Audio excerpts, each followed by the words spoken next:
Yo guys, what's going on? Monix360 here, coming at you with a new Gears of War 3 gameplay. Got episode 17 today in my Gears of War 3 commentary series. Today I want to be talking about the Gears of War 3 Raam Shadow DLC set to release in December. Um, I did a video about the booster map pack that just came out today. By the way, everybody happy Thanksgiving to you and your families. But I did a description of the DLC that just came out today for the booster map pack. I started to do one for Raam Shadow because it was really successful. So let's get into it. All this information that I have here is provided by IGN. Not IGN, Gameinformer. Completely different things. Yeah, Gameinformer, if you guys didn't receive that, there was a full article about it, a 2-page spread. So I'm just gonna, read it straight from the Gameinformer and, just give you guys my opinions on it and, what to expect from it. Alright, so let's get started. It says here, with Gears of War 3's second DLC pack, Epic Games is going back to the origins of the shooter series. Raam Shadow places players in the timeline before the first game, but after Emergence Day. So basically, it's going to be like a prequel to Gears of War 1. Much like Gears of War 3's shifting story, the campaign switches up the playable character pool. In most levels, players control a new COG squad, but in an exciting twist for fans, other levels put you in the boots of an elite Locust squad. Best of all, the lead player controls General Raam himself. So it looks like it's going to be a very long DLC. Like you'll see later, I get into it. It's actually like 4 hours of content, so maybe even 5 if like you take a while to play the campaign. So it is going to be a lot of content, and there's also a lot of like DLC characters for multiplayer, including Raam. So it's gonna actually be really cool. Like they never had us playing as a Locust, besides maybe being on top of a broomback in any Gears of War game. So we never played as a Locust squad. Let's just see here. So you won't begin the new content as the towering Locust General. However, Raam Shadow begins in the city of Ilma, where an ominous Krillstorm is scheduled to arrive in mere hours. Considering this takes place earlier in the timeline, players get a chance to revisit characters like Kim and Tai, as the latter explains to a child about how life is full of struggles. He's proven correct by an onslaught of corpsers, boomers, and bloodmouths. Player 1 takes control of Michael Barrack, a cigar-chomping, male-patterned baldness-afflicted COG soldier fans of the Gears comics should recognize. Throughout the franchise, players traditionally control the squad leader. In Raam Shadow, Barrack is the main character, even though Kim is the leader of Zeta Squad. If you're playing 4-player co-op, Kim, Tai, and a new female character named Valera round out the squad. So I also think that these characters are DLC in for multiplayer, and I think Raam is going to be available, and even Scourge.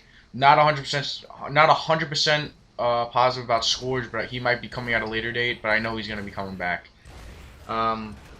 Since the emergence holes are back, you should stock up on frag grenades whenever you get a chance. We had to plug up plenty of these spawn points during our play session.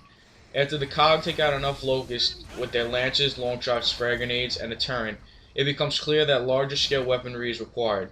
Corpses begin sweeping in and overwhelming Zeta Squad, and the inevitable get the hammer call comes in.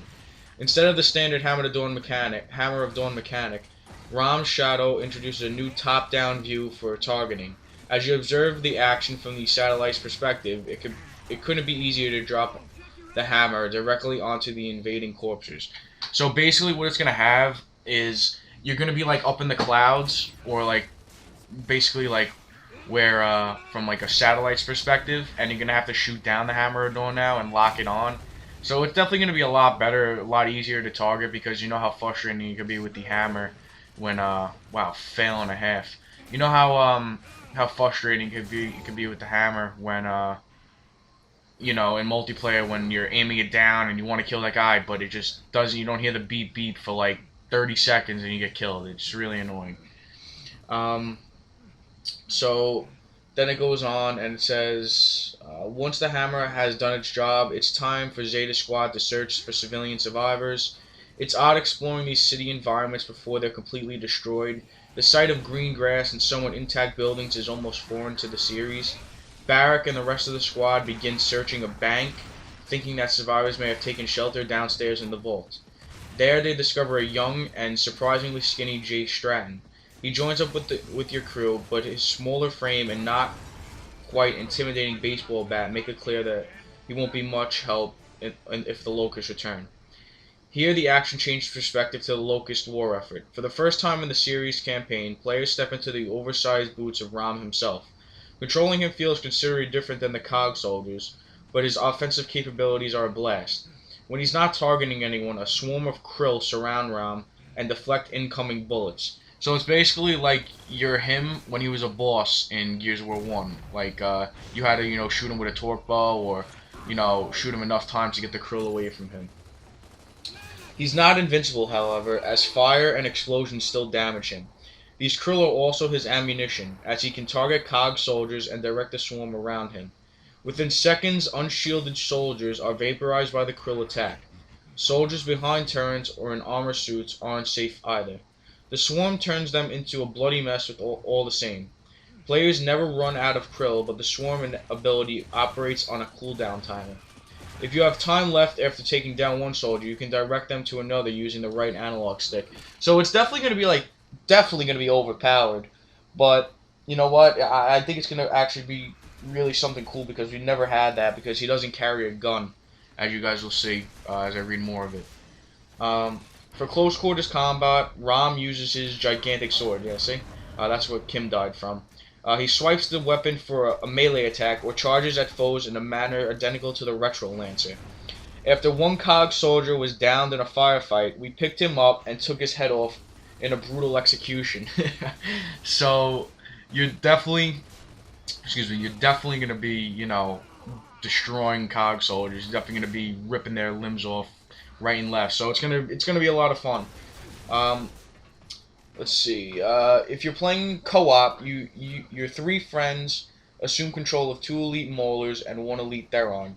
The former are outfitted with reflective shields that send Cog bullets back to their shooters, and the latter features a retro sword-off that comes with two blades. What the frig?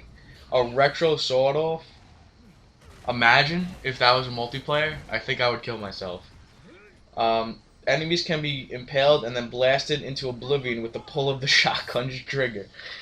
Throughout the DLC, players frequently switch back and forth between this group and Zeta Squad. We played about an hour of Raam Shadow and came away impressed by its breadth of content. Epic estimates the new content lasts roughly 3.5 hours, and players who purchase the Season Pass receive it at no additional charge.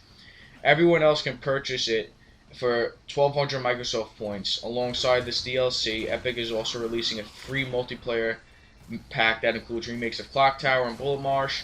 If what we've seen is any indication, fans of the newest entry in the series have a lot of promising content in the horizon. So you know what? Oh, get raped. So you know what? It's gonna be a lot of fun. Epic, thank you guys, for giving us all this DLC. It's gonna be a lot of fun. Like I said before, guys, happy Thanksgiving to you and your families. It's in Monix 360. Peace.